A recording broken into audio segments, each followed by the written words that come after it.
ওয়ালাউ আন্না আহলাল কুরা আমানু ওয়াত্তাকাউ লাফাতাহনা আলাইহিম বারাকাতিন মিনাস সামাই ওয়াল আরদ।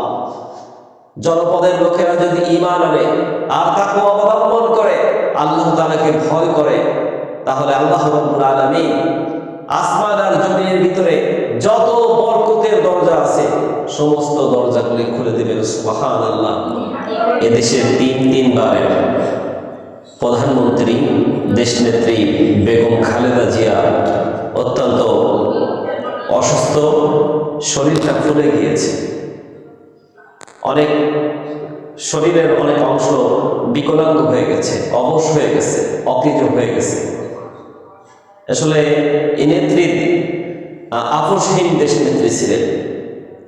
অনেকে দেশের ক্লান্তি লগ্নে, কর্মীদের ক্লান্তি লগ্নে দেশ ছেড়ে পালিয়ে যায়, আর দেশনেত্রী বেগম খালেদা জিয়া দেশের জন্য দেশে থেকেছেন, জেল হয়েছে, জরিমানা হয়েছে,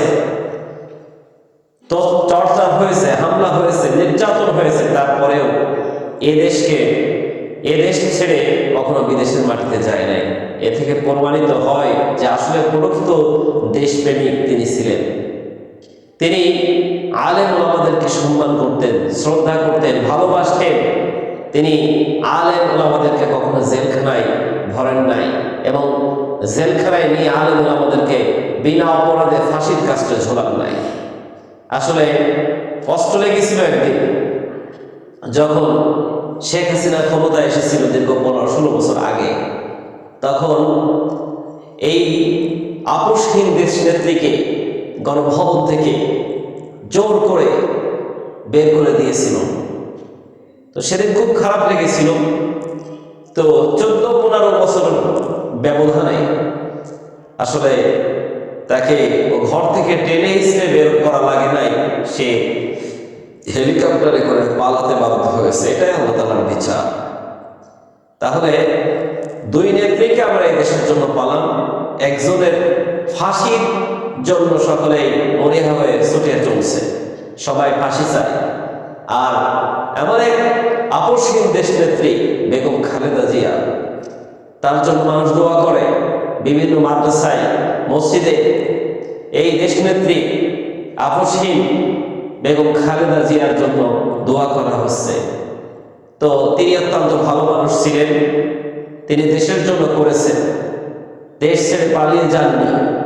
কিন্তু দুঃখ আফসোসের বিষয়, তার পরবর্তী প্রজন্ম, তার সন্তান বিভিন্ন হামলা মামলার কারণে তিনি দেশ ছেড়ে চলে গিয়েছিলেন। সব কিছু মিটমাট হয়ে গিয়েছে।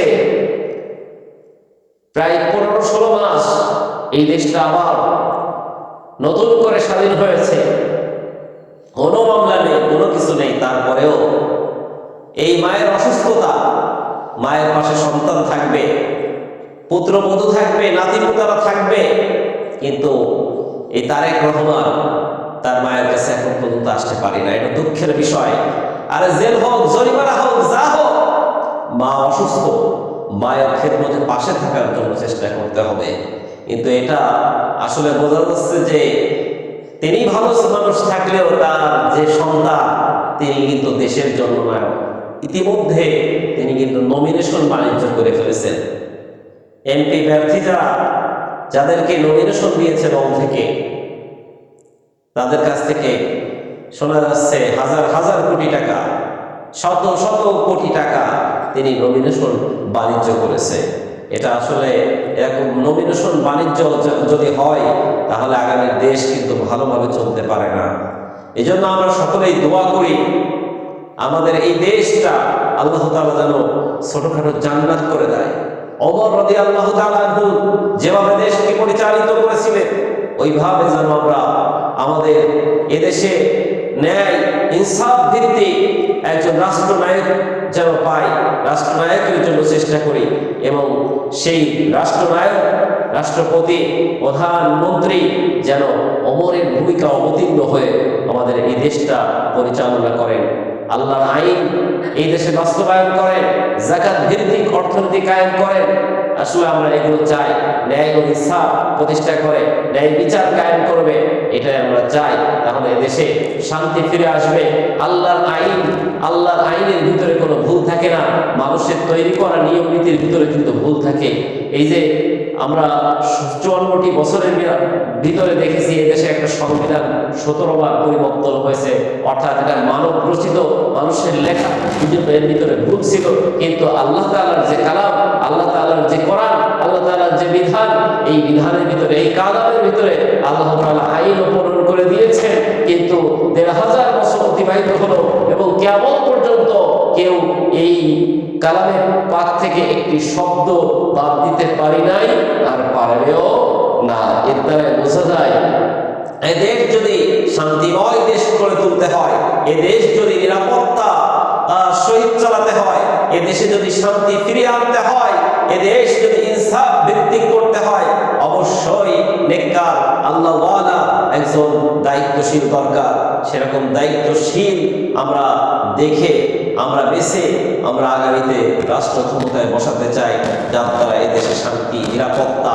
আল্লাহ তাআলা বলেছেন, ওয়ালাউ আন্না আহলাল কুরা আমানু ওয়াত্তাকাউ লাফাতাহনা আলাইহিম বারাকাতিন মিনাস সামাই ওয়াল আরদ।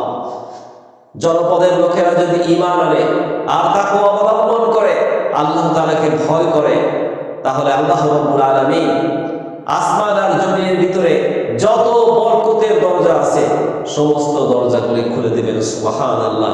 এজন্য আসুন আমরা দেশনেত্রী খালেদার জন্য সকলে দোয়া, খালেদা জিয়ার জন্য আমরা সকলে দোয়া করি, আল্লাহ তাআলা তাকে সুস্থতা দান করেন। আর যদি হায়াত না থাকে তাহলে আল্লাহ তাআলা তাকে ঈমানি হালাতে মৃত্যুবরণ করার তৌফিক দান করেন।